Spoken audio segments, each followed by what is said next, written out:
إذا أردنا أن نتوضأ أول سنة أن نستقبل القبلة اتباعا لرسول الله صلى الله عليه وسلم ونسمي الله، لأن الحبيب عليه الصلاة والسلام قال لنا لا وضوء لمن لم يسمي الله بسم الله.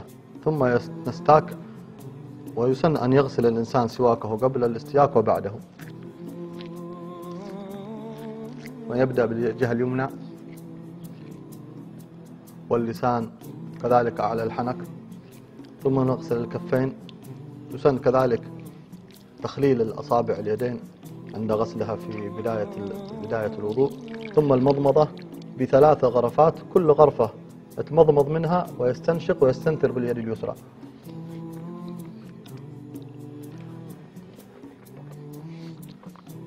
يسن كذلك يعني إدارة الماء في الفم إدارة قوية حتى يتنظف الفم ويدخل الماء بين الأسنان.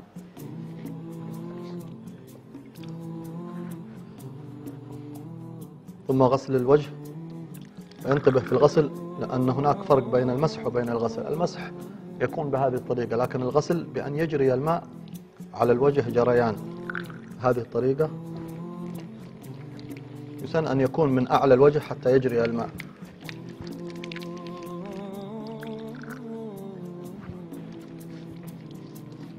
من المكروهات التي يخطئ فيها بعض الناس اللطم، أن يلطم وجهه لطم شديد، هذا مكروه. كذلك يحتاج التنبيه في الوجه إلى الشعر الذي بين الأذن وبين الوجه، هذا السوالف تحتاج إلى انتباه لأنها من الوجه. بعض الناس يظن أنها ليست من الوجه. الوجه حدود من الأذن إلى الأذن، ومن منابت الشعر الرأس إلى أسفل الذقن، هذه حدود الوجه التي ينبغي أن تغسل. ويسن أن يزيد عنها شوي، لأن هذا من إطالة الغرة التي أشار النبي صلى الله عليه وسلم أن أمته تأتي يوم القيامة غرا محجلين عليهم أثر النور من أثر الوضوء. الله يجعلنا إن شاء الله كذلك. ثم يغسل اليدين مع تخليل أصابعها. يعني يحتاج المؤمن أنه عندما يغسل أعضاءه يتذكر حديث النبي صلى الله عليه وسلم أن من توضأ فأحسن وضوءه خرجت خطاياه من جسده حتى تخرج من تحت أظفاره. والإحسان في الوضوء هو اتباع الحبيب صلى الله عليه وسلم. إذا توضأنا مثل النبي صلى الله عليه وسلم خرجت الخطايا. فإذا استشعر الإنسان أن الذنوب والمعاصي تخرج، استشعر معنى دخوله إلى حضرة الله سبحانه وتعالى. يسن تخليل أصابع اليدين. طبعا إذا كان واحد لابس خاتم، إذا كان الخاتم خصوصا ضيق، إما أن يحركه حتى يدخل الماء، أو أن ينزعه نزع كامل حتى يتأكد أن الماء قد وصل. ثم مسح الرأس. يسن في مسح الرأس طبعا إذا كان لابس عمامة يمكن أن يكتفي بمسح طرف الرأس، ثم يمسح بقية العمامة أو الغطرة أو الطاقية، والأفضل أن يكشف رأسه فيمسح الرأس مسحا كاملا. الإبهام يضع في هذه الفتحة التي تكون في جانبي الجبين والوجه، والأصابع تتقابل، ويمسح إلى الخلف ويعود إلى الأمام. هذه تسمى مسحة كاملة، إلى الخلف ثم إلى الأمام. يمكن أن يكتفي بمسحة، ويمكن أن يكررها 3 مرات على حسب الروايات التي جاءت عن النبي صلى الله عليه وسلم.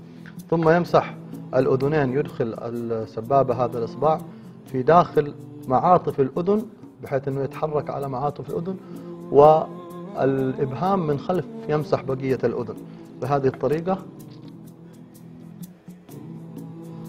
وبعد ذلك الصباع الصغير هذا يدخل إلى الصماخين إلى فتحة الأذن، ويكون نظف أذنه تنظيف جيد. طبعا من السنن في الوضوء المهمة الدلك، أن تمر يده على جميع الأعضاء. ما يكتفي بس أن يمر الماء، بل لابد يعني أن يمر بيديه على أماكن الأعضاء كلها. فهذه سنة النبي صلى الله عليه وآله وصحبه وسلم أوجبها بعض العلماء. ثم يغسل رجليه. في غسل الرجلين يحتاج الانتباه من تخليل الأصابع أكثر من أصابع اليدين، لأن أصابع الرجلين دائما تكون ملتصقة ومتقاربة أكثر. وينتبه كذلك من العقب آخر القدم، لأن النبي صلى الله عليه وسلم قال ويل للأعقاب من النار، الذين ما يغسلون أعقابهم. العقب هذا سبحان الله يكون أحيانا مشقق، أحيانا يكون ناشف، فيحتاج الإنسان أن ينتبه منه. وأن يزيد كذلك إلى منتصف، كما يزيد في اليدين إلى منتصف الساعد، يزيد كذلك في الرجل إلى منتصف الساق، ليكون قد أدى سنة التحجيل. المكان الذي تبلغ إليه الحلي إذا دخل المؤمن الجنة يعطيه الله من الحلي ما يصل إلى مكان الوضوء. كان الصحابة يحرصون أن يزيدوا إلى منتصف الساق، أو ربما بعضهم زاد إلى أكثر من هذا مع التخليل والدلك. بهذا نكون قد توضأنا وضوء إن شاء الله أنه مشابه لوضوء النبي صلى الله عليه وسلم. وبعد الوضوء يستقبل الإنسان القبلة ويرفع يديه كما كان صلى الله عليه وسلم يرفع يديه حتى يظهر بياض إبطيه، ويدعو بهذا الدعاء العظيم الذي قال فيه صلى الله عليه وسلم أن من دعا به فتحت له أبواب الجنة الثمان، وهو أشهد أن لا إله إلا الله وحده لا شريك له، وأشهد أن محمدا عبده ورسوله. اللهم اجعلني من التوابين، واجعلني من المتطهرين، واجعلني من عبادك الصالحين، واجعلني أذكرك كثيرا وأسبحك بكرة وأصيلا. سبحانك اللهم وبحمدك، أشهد أن لا إله إلا أنت، أستغفرك وأتوب إليك. قال العلماء إذا مات الإنسان وهو على هذا الوضوء دخل من أي باب من أبواب الجنة. وهنا المؤمن ينبغي أن يستغل الفرصة أن أبواب الجنة مفتوحة وأبواب القبول مفتوحة، فيدعو الله سبحانه وتعالى بما شاء.